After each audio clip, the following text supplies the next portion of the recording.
ora patut babar pisan madya bala Jawa tunjung lautan. Kapengkok ing Pancabaya bayane don blenjani nyingkira. Gulungana genderamu bongkok ana gaman. Prabu Darpasura sing jumangkah gagah ning payudan. Saanane menungsa tak remet dadi glepung.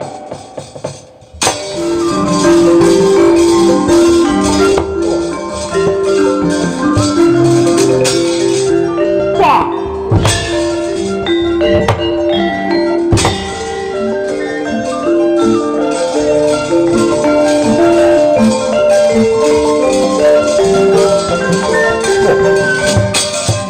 Hey. Ah. Wah. Pecah sirahmu,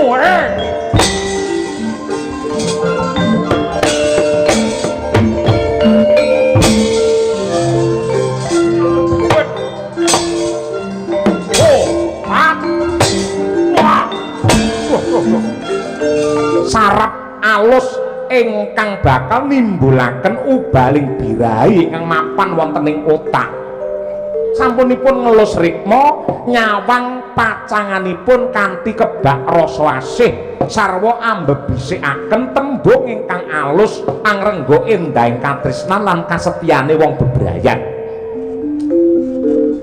Terus lajeng miwiti carem asmara menika kedah lon-lonan aja grudak-gruduk. Alus kebak ing rasa asih aja kesusulan keburu nafsu. Wong lanang niku adate menawi kesusu tur keburu nafsu niki mangke mboten dangu niku yakin kula. Saurunge kaya ya bareng ditenani yo trut ngoten ta. Tangan kiwa nyekel pundak sing tengen nyandak sirah mburi banjur mandeng mripate wong wadon kanthi sak jero-jerone kanthi kebak rasa asih. Sak banjure miwiti ngambung wiwit saka bathuk mudhun wonten ing mripat irung tekan lambe banjur ilat anglus gulu pener ngisor kuping wilateng kota Satywan gungun dik Rinjang sangat simidjo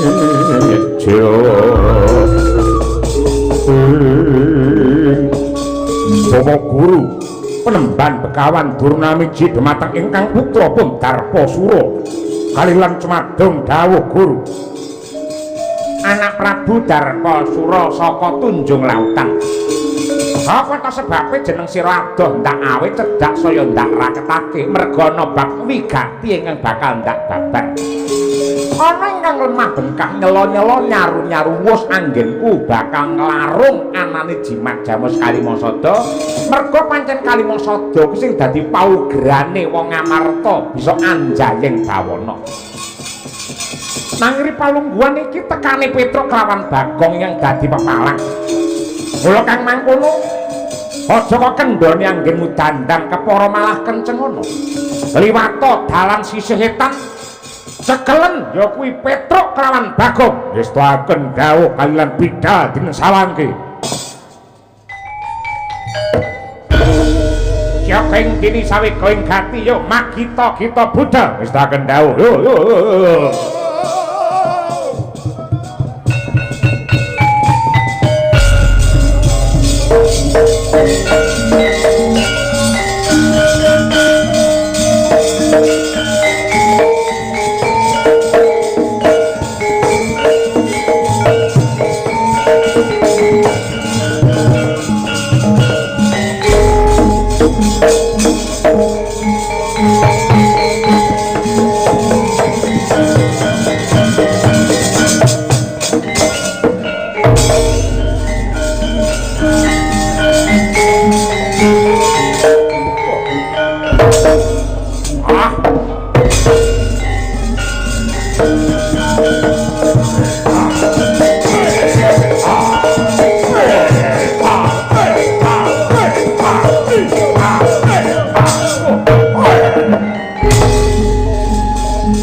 budal ayo.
Kayuk ngekono Sira Ramandaya pati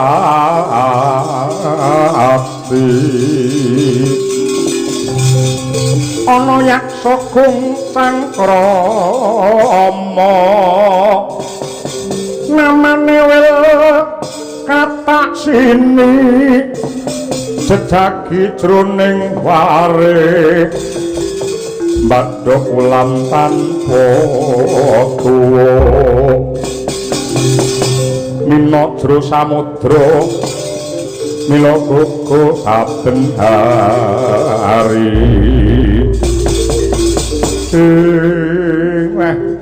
penembanan oman inggih Kyai Petruk kula dipun utus dening Kyai Semar supados anjampangi lampah dika ing mapan wonten ing kraton Ngamarta. Nadyan kados pundi kemawon Kyai Semar menika menawi kalian putra tega larane ning boten tega kalian patine. Syukur bagi sewu ki malah semune kriwikan dadi grojokan perkara sepele dadi gawe wong guyon dadi tangisan. Sebabipun menapa nek kados mekaten ngene mah anggonku suwan ana ing kraton Ngamarta bebarengan karo Pendhita Sukalima ya kuwi Durna sing semune nindakake rekayasa rekadaya etok-etok njaluk anane Kalimasada bakal dilarung ana ing segara kidul Datemah iki mau dadi geger dadi bantah karo Petruk. Do metu njaba kabeh ning tak sawang Durna jebul ora ijen. Nganti para Sata Kurawa duduman. Ketoke kae murite Begawan Durna. Gandeng kowe mbiyen nalika isih cilik sing openi iki aku sing glowenthaku nganti kowe kelakon dadi Gembong Swelagiri. Dadi senopatine Sri Rama Wijaya saiki dadi Brahmana Kendali Sada. Rakitan sak propirane aku melu momong karo kowe yen aku sakjroning bebaya kaya ngene mestine kowe ora bakal meneng wae to, Man. Aturan pinalak ingkang prayogi iki lho. Mangkahang bro-bro tumbal Lindu ketara bumi kuncing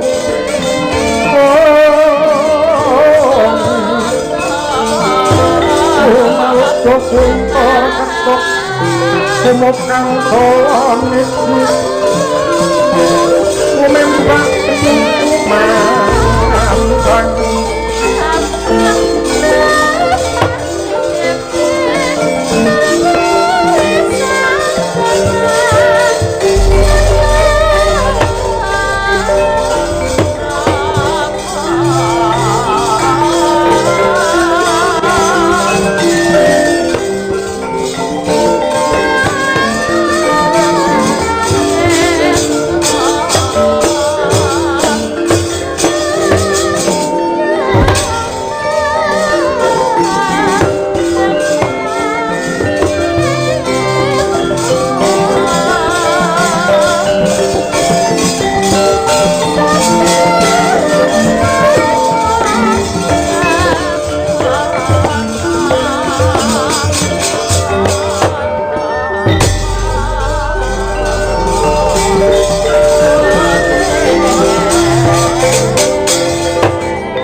ana munyuk putih bedes elek malang kadak ana ngarepku yen pancen bisa tata jama maragaki Sajarwa sapa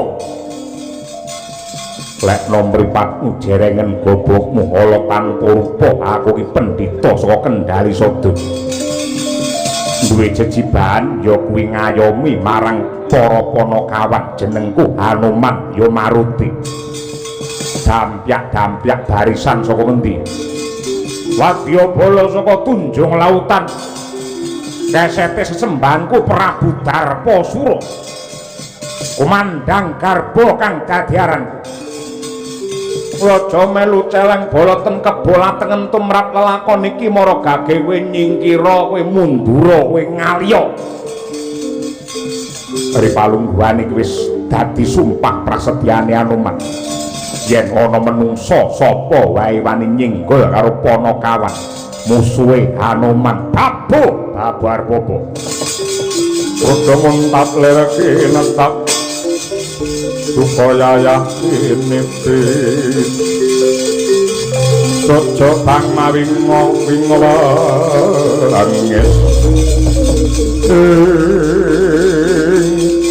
si keparat murang tata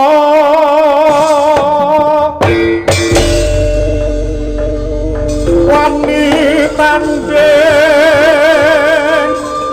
ring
sembrono monyet putih di kaprawiran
pisan.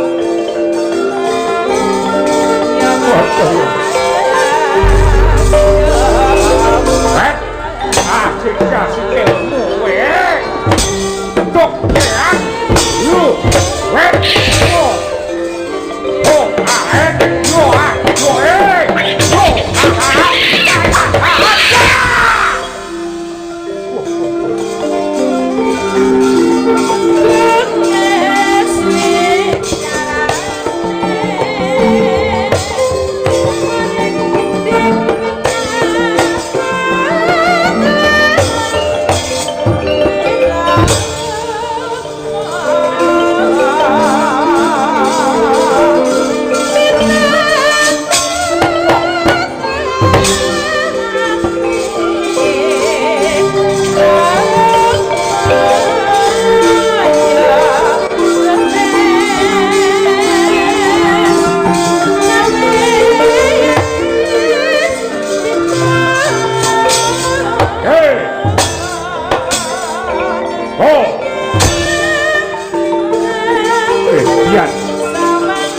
yo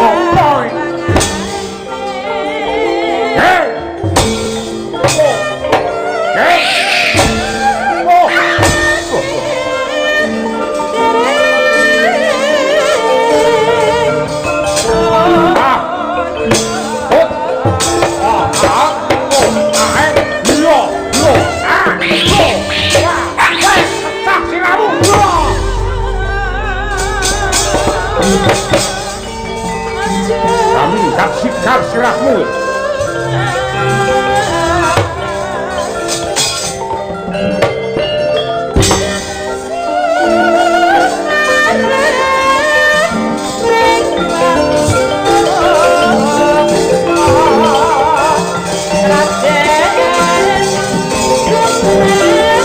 Pupuk kodo pedot boyokmu.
Hendur lakang ora tandingmu.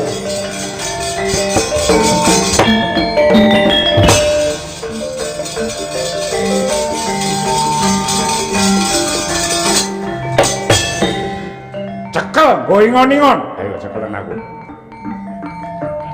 Oh. Oh. Hei. Belum menteleng kaya banteng. Hei. Oh. Wah. Ah. Tuh. Yes. Oh. Oh. Lo. Hei. Oh. Ah. Hei. Ah.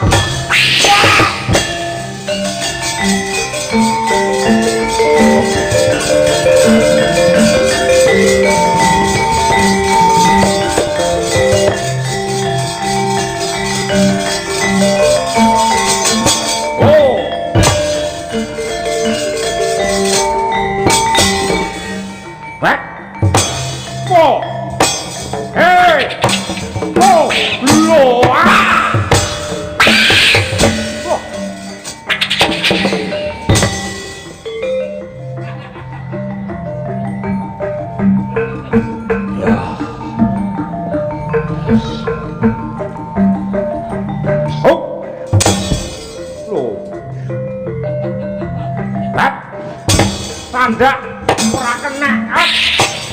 Lah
Wong dhuwur irunge dawa sawa kantong bolong petruk sura gendela bango grana gulon semita wedhek melu kene ora melu karo bojomu neng kono ora iso ngrokok menang karo aku sembah idri-idren parah woi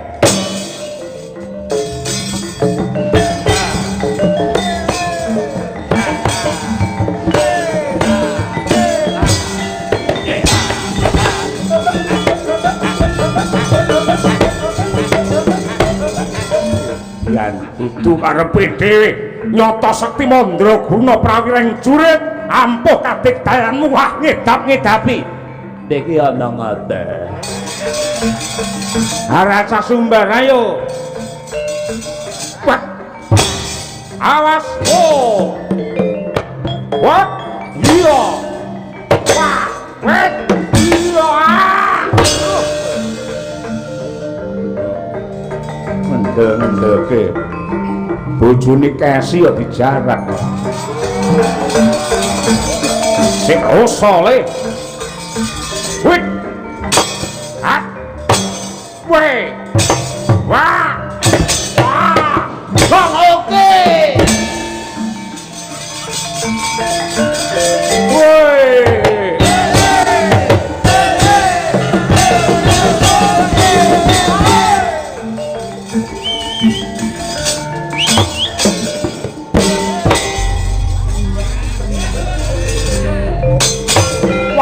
wong gendruk sapa Satria Madangkara Brahma Kumbara ayo aku duwe aji serat jiwa waringin sungsang salju menyeram bumi menang karo aku sembah idri-idren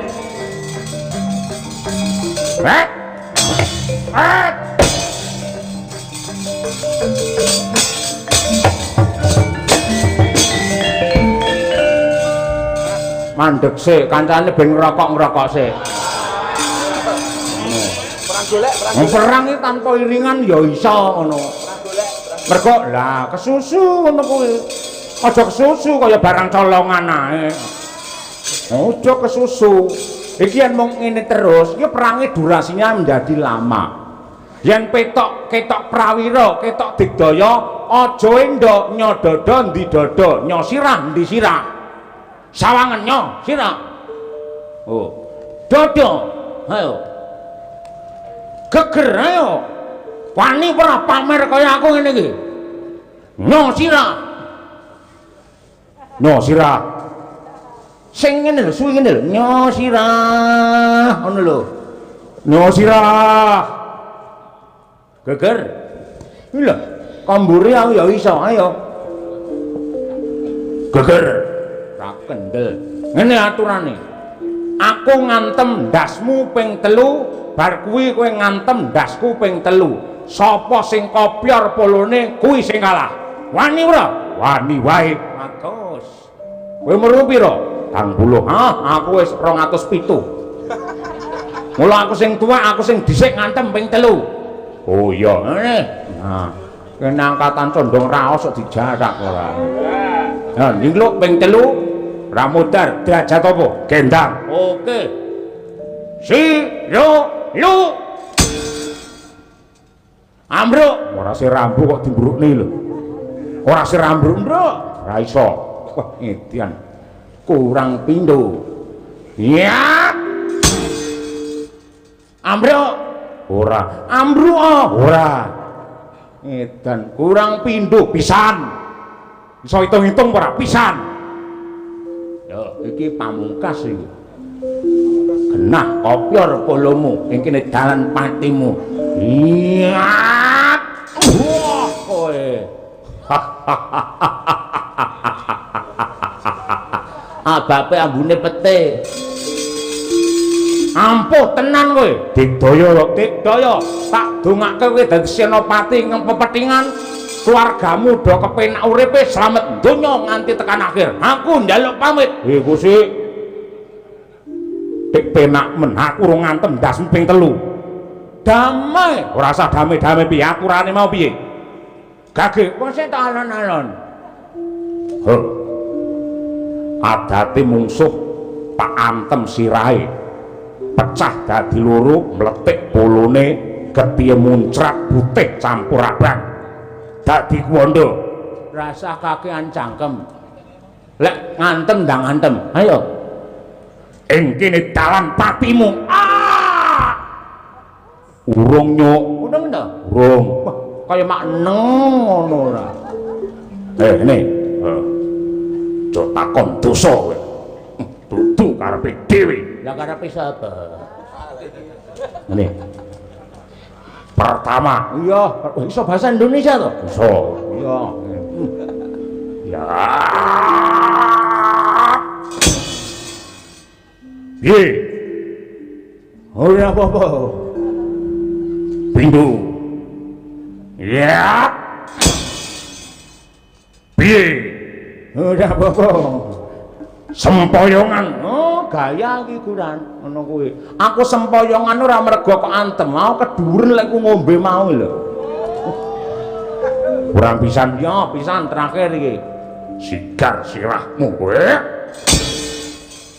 gandeng bro 3 dan 3 iki tambahan wektu aku pisan kowe pisan yo yo nyo nyo nyo nyo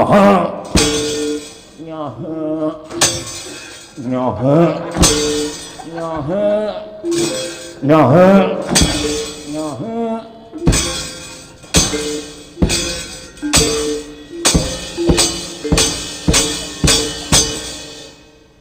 wah bedaya tenan kowe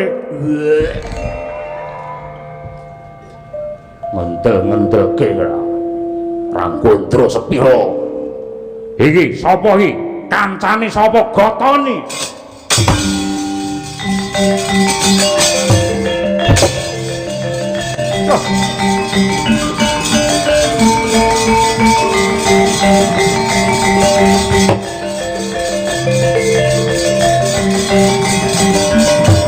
ngraca bala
Nyogung ngaluhur dasar gagah warnanipun Kanjeng Sri Narapati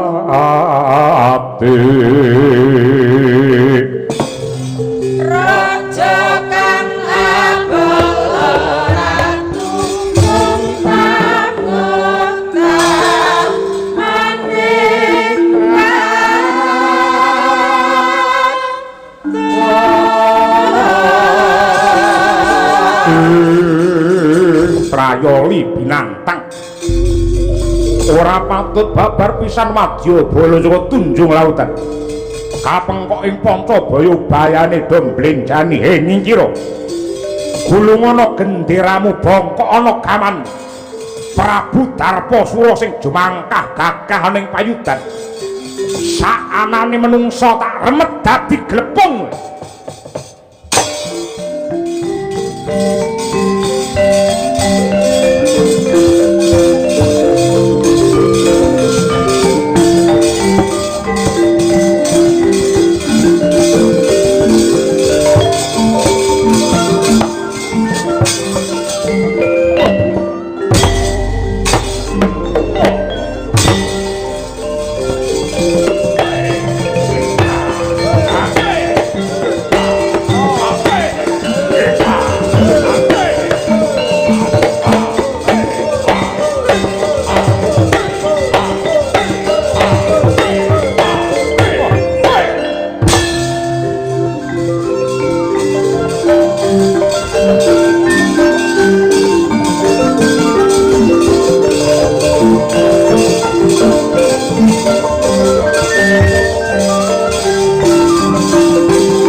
siswa karya wangsit pindha umbang asaping tawang susuh angin ngendi gone Kakang Durna mripatku weruh dhewe lamun to siswamu Darpasura saandane kabeh ora ana kang mangga kulya tanding kelawan bedhes putih tuwek elek keklek ya kuwi si Anoman tegese palungguhan iki ora kasembadan ya kuwi ngrebut anane jimat Jamus Kalimasada mongko yen aku kelawan kowe bali marang Ngastina matur karo anak Prabu Duryudana mongko ora entuk gawe tan wurunga bakal nampa pidana Dipate piye Kakang nadyan kaya ngapa lan kepiye ora mandheg teka semene aku tetep bakal gawe rekayasa reka daya sanggit rungsit sing mbok kersakake aku kelingan ana kabar ingkang sumebar warta ingkang rata mapan ana ing pertapan Gadung Melati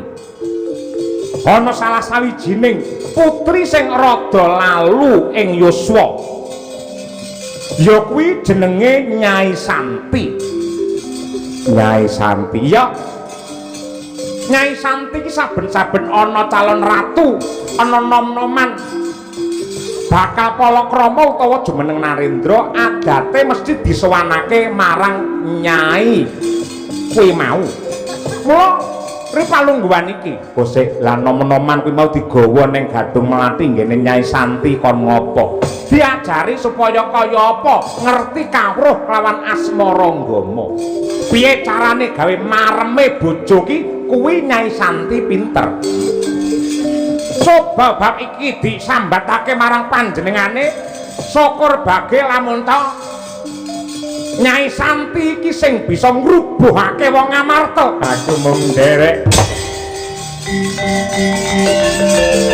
Pertapan Gadung Melati ya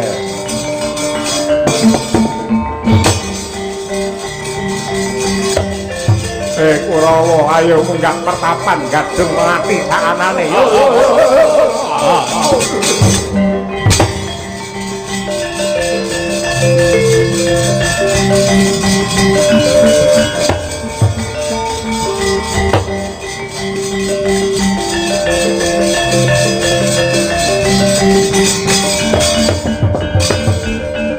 saya dalu araras abyor lintang kumadap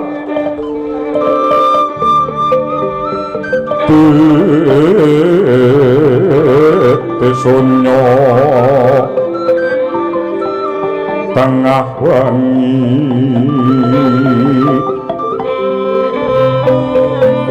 lumprang gandaning puspita karang iwaning putyanira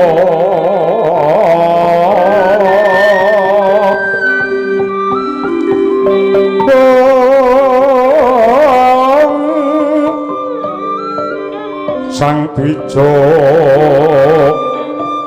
warambrengang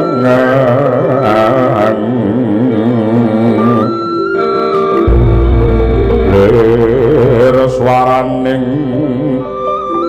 madu brangta putrane warok kuna seta kasmaran ring Subrata aku suminta pengelingi jodohna astane Gusti lembulan siap Gusti pinuntut mantu Kanjeng Pribadi rasa kita edan kabaya akare bos kita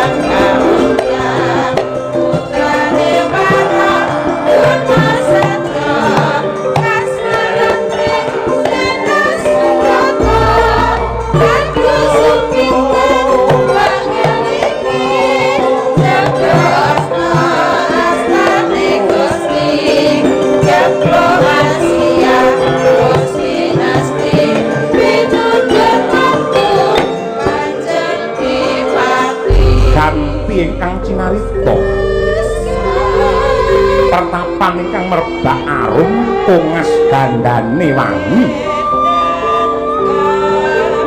panengging mapan wonten ing pertapan Gadung Melati sanggon-gon anane mung kaendahan ora keri bedaharan sarta unjukan ingkang sarwa mirasa yekti amimbuhi santosaning raga Nyai Santi ingkang wis kondang dadi tukang gawa tumrape para calon ratu men maremake garwa Prameswari dadak kapungka prapaning Resi Durna ingkang tumrajak tanpa laraban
Wosman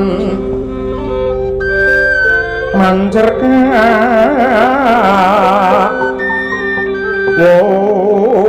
woryan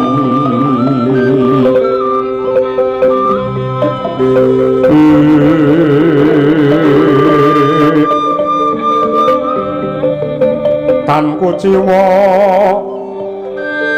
memanisi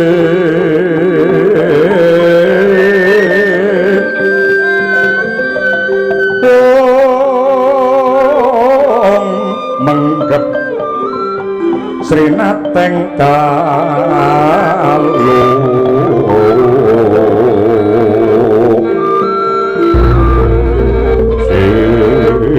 siniwaka sangya pradase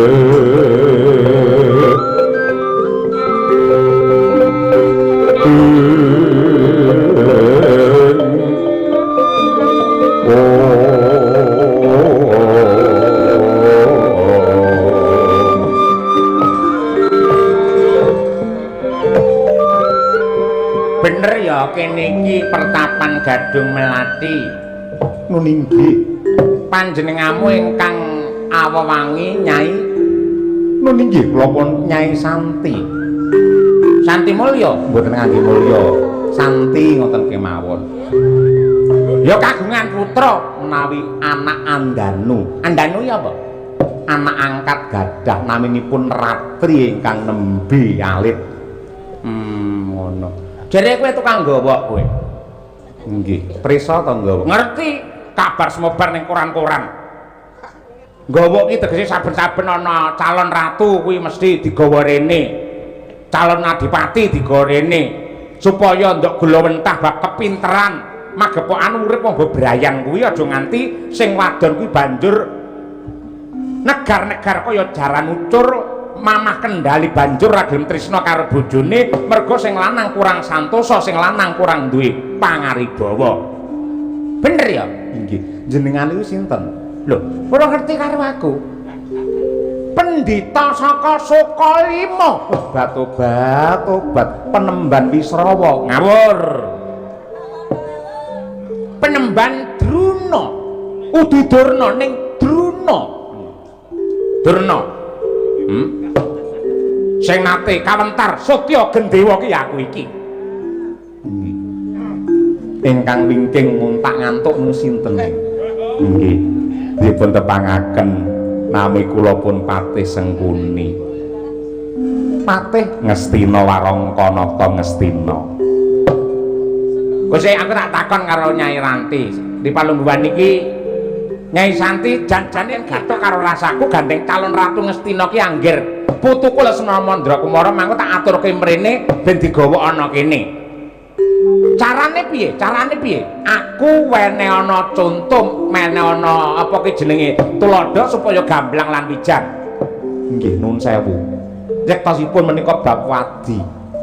Ning gandeng paduka menika lak pujangga kraton Ngastina menawi mboten kula aturaken pidana menapa ing badhe kula tampi. Tumrapipun tiyang ingkang badhe lumban asmara menika manut serat Asmaragama. Kudu weruh marang glagat niat wanci.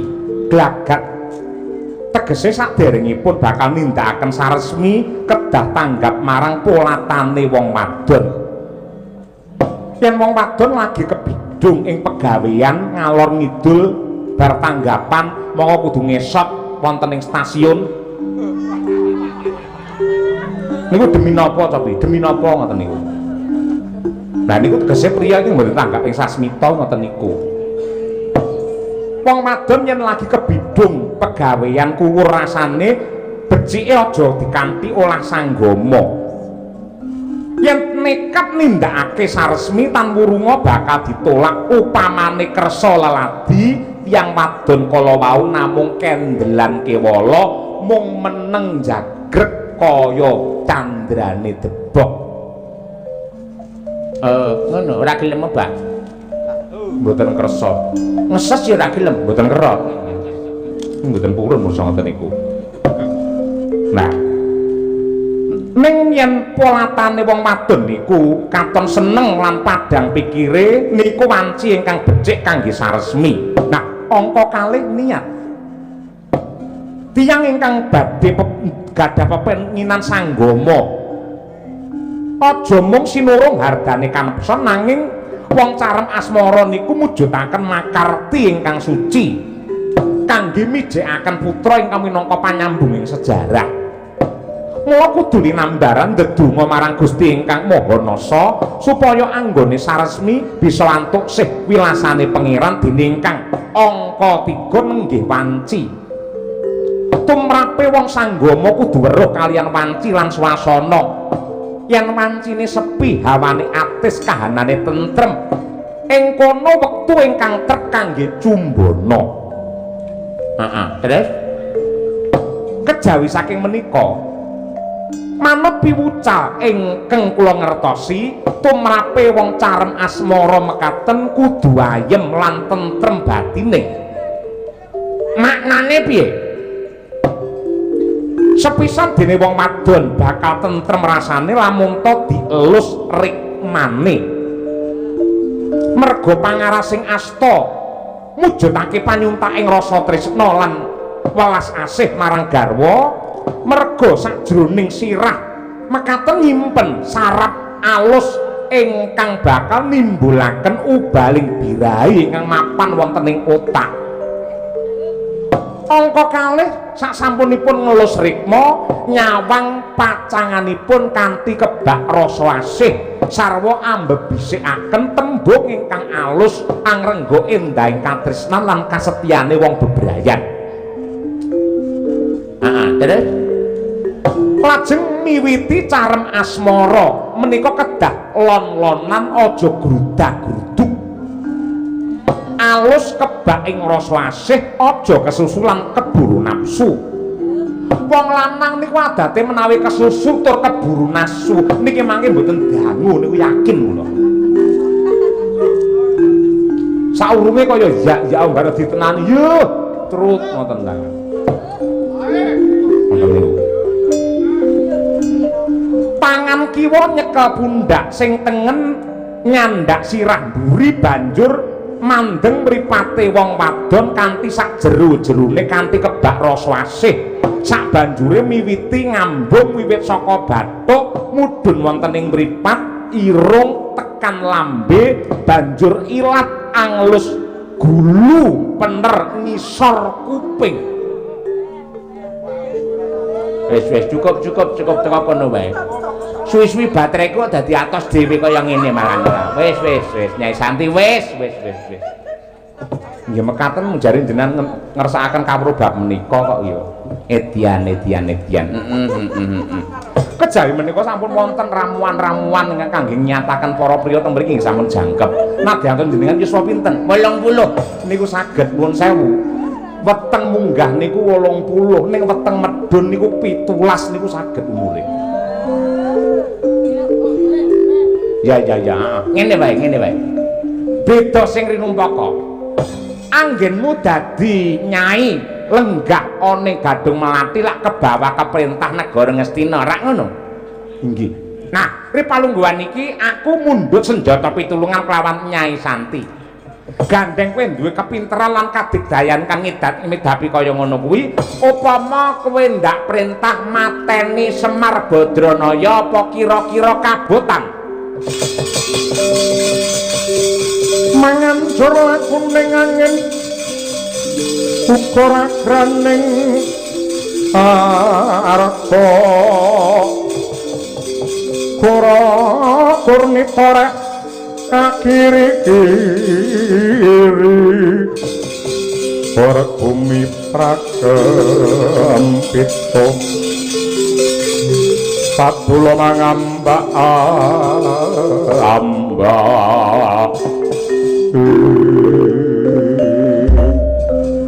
kersa apa lah? Yen kersa mateni Semar bakal kuwi nampa ganjaran gedhe, ewadene nek ora kersa nuwun sewu kepeksa kowe tak tundung saka pertapanmu Gadung Melati kene. Mergo iki wewengkon kabawah kaperintah negara Ngastina. Nggih. Kula purun. Nah, terus ning wonten syaratipun. Syarate supados kula langkung greget, supados kula langkung digdaya lan santosa, kula nyuwun nem-neman ingkang gagah perkosa syukur menawi dereng palakrama monggo katuran tindak wonten ing mriki.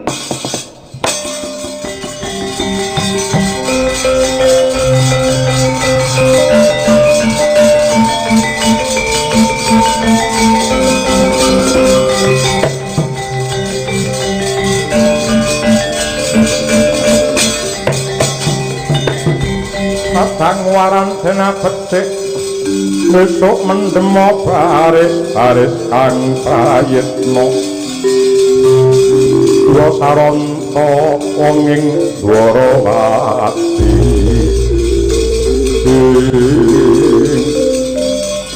iki putraku ing pedhanyangan jenenge Bambang Swatama Bambang Sulama Swatama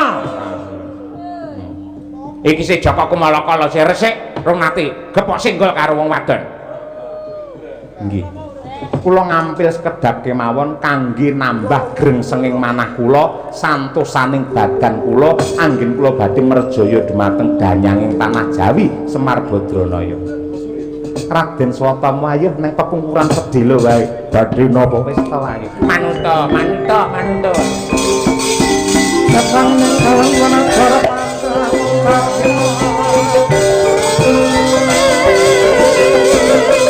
Nanda kekonang kurang salah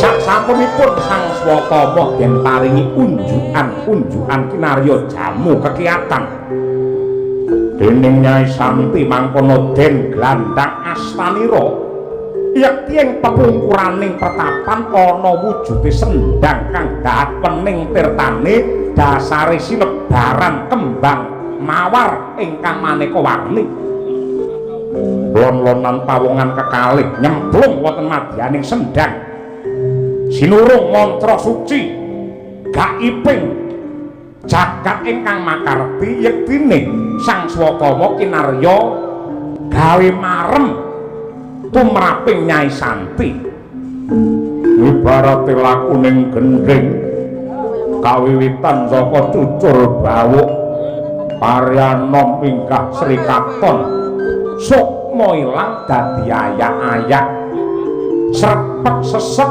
dipun beduki dadang plak-blak menika sampak mangungkung dupi wis ana tandha tungtung delantane suwing gendhing bebarengan kalian nglemah tanpa daya Sang Swatama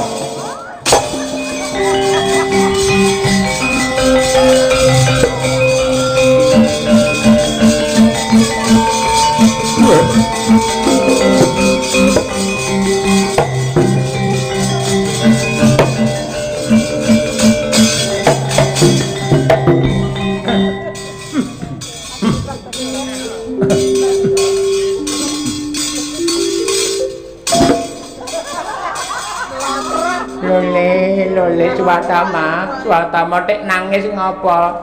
Setmune atimu tek gelo atimu tek susah kowe ora seneng ya? Waduh bapa kremen bapa kula. Nyai Santi ambak sampun lalu yuswa parandene. Waduh duh. Ya. Wis linggo kene linggo kono ora aneh-aneh ngono kuwi. Nyai Santi, nggih. Tak tagih janjimu. Caramu mateni Semar piye? Ampun kaget yen weruh kula salin sujud.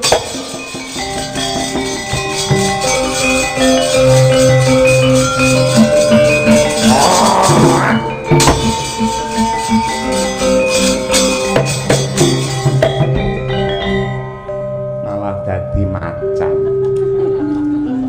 Lanang kok wedok iki. Wedok. Jembar kaya ngono. Kok dadi macan apa arep melu sirkus apa piye kowe iki? Kanthi mekaten mangke gampelaken anggen kula mejahi Semar. Mboten nganti biar padang Semar sampun dadi layatan menika Pak.